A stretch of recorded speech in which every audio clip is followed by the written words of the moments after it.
चलिए गाइस, फिर से एक केबीसी का सवाल पूछता हूं। आप लोगों ने नोकिया कंपनी का नाम तो जरूर सुना होगा और नोकिया मोबाइल आपने या आपके किसी फैमिली मेंबर ने यूज भी किया होगा। मेरा सवाल यह है कि नोकिया कंपनी या नोकिया मोबाइल का नाम नोकिया कैसे पड़ा? इसके पीछे का रीजन क्या है? नहीं जानते ना? तो चलिए मैं आपको बताता हूं। इसके पीछे का रीजन ये है कि नोकिया फिनलैंड का एक शहर है और ये वही शहर है जहां पर नोकिया के मोबाइल बनाए जाते हैं। इनफैक्ट नोकिया शहर की वजह से नोकिया कंपनी या नोकिया मोबाइल का नाम नोकिया पड़ा। है ना amazing fact? Guys, English language यानी कि अंग्रेजी भाषा में इस्तेमाल होने वाले शब्दों का एक फैक्ट बताता हूं। इंग्लिश लैंग्वेज में कुछ ऐसे शब्द हैं जिनको जब आप उच्चारण करते हैं यानी कि प्रोनाउंशिएट करते हैं तो वो अपना मतलब खुद ही समझाने की कोशिश करते हैं। जैसे कि फॉरवर्ड और बैकवर्ड, इन दोनों शब्दों को लीजिए। जब आप बोलेंगे फॉरवर्ड तो आपके होठ आगे आएंगे, ट्राई करके देखिए, फॉरवर्ड। और जब आप बोलेंगे बैकवर्ड तो आपके होठ पीछे जाएंगे, बैकवर्ड। देखिए आपके होठ पीछे जा रहे हैं, बैकवर्ड। है ना अमेजिंग फैक्ट? गाइस, किसी को अब्यूज करना यानी कि किसी को अपशब्द कहना ये बिल्कुल बुरी बात है और हमें ऐसा बिल्कुल नहीं करना चाहिए। लेकिन कभी कभार इंसान कुछ चीजों को लेके इतना ज्यादा फ्रस्ट्रेट हो जाता है कि ये छोटे छोटे बेतुके शब्द उसको रिलैक्सेशन प्रोवाइड करते हैं, उसके दिमाग के गुस्से को शांत करने में मदद करते हैं। मैं पर्सनली इसका फेवर नहीं कर रहा हूं, लेकिन अगर मैं आपसे सवाल पूछूं कि अपशब्द कहने के बाद जो दिल को शांति पहुंचती है उसे इंग्लिश में क्या कहते हैं, क्या आप ये बात जानते हैं? चलिए मैं आपको बताता हूं। इसे इंग्लिश में कहते हैं लालोचेजिया, LALOCHEZIA, लालोचेजिया। इस शब्द को ध्यान रखिएगा, सिर्फ आपकी नॉलेज के लिए बता रहा हूं। यह सच्ची घटना है गुजरात के वडोदरा के अंतोली गांव की, जहां पर एक किसान एक गाय को लेके आया और उसने उस गाय को अपने घर में बांध दिया।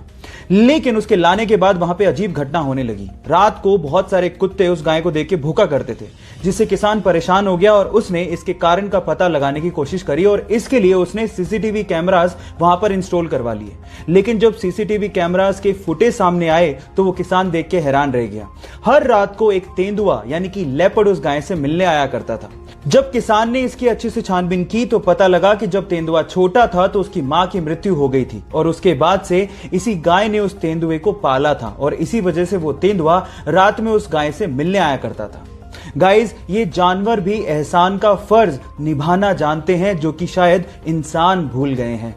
आपको ये फैक्ट जान के कैसा लगा? चैट सेक्शन में लिखना मत भूलिएगा। गाइस, अगर आप रेड कलर कोक के केन को पानी में डालेंगे तो आप देखेंगे कि वो डूब जाएगा, लेकिन अगर आप डाइट कोक के केन को पानी में डालेंगे तो वो फ्लोट करने लगेगा। सवाल ये कि ऐसा क्यों होता है? आप में से कई लोग शायद ये कहेंगे कि ये मटेरियल की वजह से होता है जो कि कोक के केन को बनाने में यूज हो रहा है, लेकिन गलत। एक्चुअली ये हो रहा है डिफरेंट टाइप की शुगर को यूज करने की वजह से। आपको मैं आपकी जानकारी के लिए बता दूं कि रेगुलर कोक में रेगुलर शुगर यूज की जाती है, जबकि डाइट कोक में एक आर्टिफिशियल स्वीटनर एस्पर्टेम को यूज किया जाता है जो कि शुगर से काफी गुना ज्यादा मीठा होता है, जिसकी वजह से उसकी बहुत ही कम क्वांटिटी से काम चल जाता है। और इसी एस्पर्टेम की वजह से, क्योंकि उसकी क्वांटिटी बहुत कम यूज हुई है, डाइट कोक पानी के मुकाबले बहुत ही कम डेंस होता है और फ्लोट करने लगता है। क्या इसके पहले तक इफेक्ट आप जानते थे? और अगर नहीं जानते थे तो चैट सेक्शन में लिखना मत भूलिएगा।